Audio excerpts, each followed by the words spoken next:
Agora, aqui no Supremo Tribunal Federal, foram protocoladas 12 ações em relação a esse processo de impeachment da ex-presidente Dilma Rousseff. 2 ações são em defesa da ex-presidente Dilma, questionam a primeira parte da votação, que retirou o cargo da ex-presidente. Uma delas protocolada pela própria defesa da ex-presidente Dilma, assinada pelo advogado José Eduardo Cardoso, ex-ministro, e essa ação está nas mãos do ministro Teori Zavascki. Ele é o relator aqui no Supremo. A segunda ação em defesa de Dilma foi protocolada por um cidadão comum, está nas mãos do ministro Edson Fachin. E as outras 10 ações, Leilani, questionam a segunda parte da votação, questionam o fatiamento da votação que manteve o direito de Dilma Rousseff de exercer funções públicas. Essas 10 ações, por se tratarem do mesmo assunto, devem ficar com a ministra do Supremo Tribunal Federal, Rosa Weber. Uma das ações protocoladas hoje aqui no Supremo foi aquela conjunta dos partidos da base aliada, PSDB, Democratas, PPS,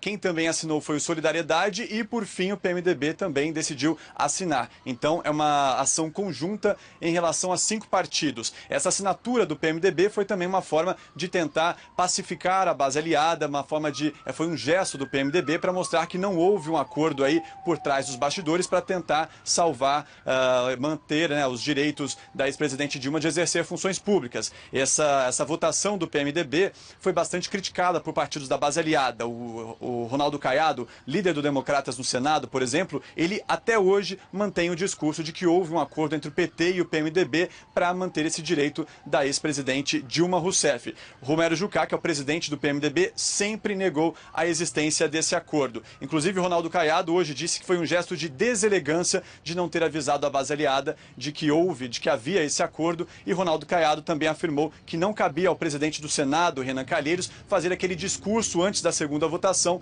pedindo então que os senadores mantivessem o direito de Dilma Rousseff de exercer funções públicas. Quem também falou sobre esse processo de impeachment foi o presidente Michel Temer. Ele, hoje, Leilani, teve um tom muito mais ameno, afirmou aí que as instituições brasileiras funcionam em sua normalidade, que o Senado tomou a decisão dele e que agora o processo está nas mãos do Supremo Tribunal Federal. Vamos ouvir o que ele disse. Se o Senado tomou essa decisão, certa, errada, não importa, o Senado tomou a decisão e parece que ela está sendo questionada agora juridicamente, né? Então ela sai agora do plano exclusivamente político para o quadro de uma avaliação de natureza jurídica, o que convém às instituições brasileiras. Quando eu devo que nós vamos reconstitucionalizar o país, ou reinstitucionalizar o país, é exatamente isso. Cada poder exerce o seu papel. Bom, e falando sobre o poder da Justiça, os ministros do Supremo estão falando sobre esse assunto já? Leilani, estão falando sim, mas o tom também é de bastante cautela aqui no Supremo Tribunal Federal. Vamos relembrar que ontem 2 ministros repercutiram esse processo de impeachment, que agora está nas mãos dos ministros do Supremo Tribunal Federal. O ministro Celso de Mello afirmou que a Corte vai analisar com calma, com cautela. O ministro Gilmar Mendes foi mais enfático, disse que foi uma bizarrice, foi bizarro o fatiamento desse processo de impeachment e que essa decisão de fatiamento não passava nem do jardim de infância do direito constitucional. E hoje a gente ouviu aí mais outros 3 ministros, todo mundo também com um tom um pouco mais de cautela. Gilmar Mendes também teve um tom um pouco mais ameno. E hoje quem conversou com a nossa equipe também foi o ministro Luiz Fux. Vamos ouvir o que eles disseram.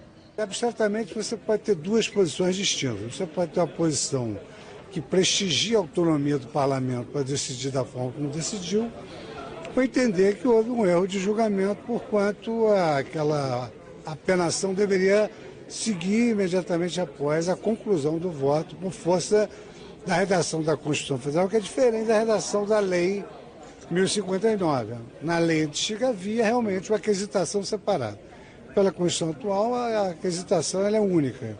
Mas isso vai ser objeto de julgamento, e aí pode-se entender, em primeiro lugar, que foi uma vontade do parlamento aquela decisão, ou então que houve realmente uma violação constitucional. Eu não gostaria de me pronunciar sobre como se vai decidir isso antes do julgamento. Eu acho que, em princípio, nós juízes deferíamos ao parlamento a solução de questões políticas.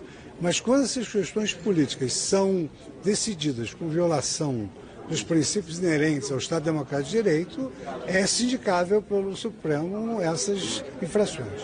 Nós temos que lidar com muito cuidado. O Supremo, em princípio, não se anima a rever decisões nesse âmbito e só faz revisões, em geral, de procedimento.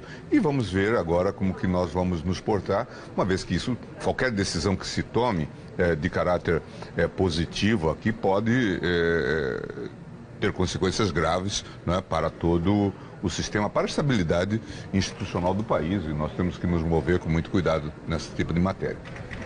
Qual será a interpretação do Supremo sobre isso? É uma questão que realmente está na cabeça de todo mundo. E tem muita gente, né, Murilo, no Congresso Nacional especialmente, de olho nessa decisão do Senado que manteve o direito de Dilma de ocupar cargos públicos. O Delcídio do Amaral, por exemplo, ressurgiu no noticiário. Murilo, ele pediu ao para anular a cassação do mandato dele como senador. Ele está de olho nesse fatiamento.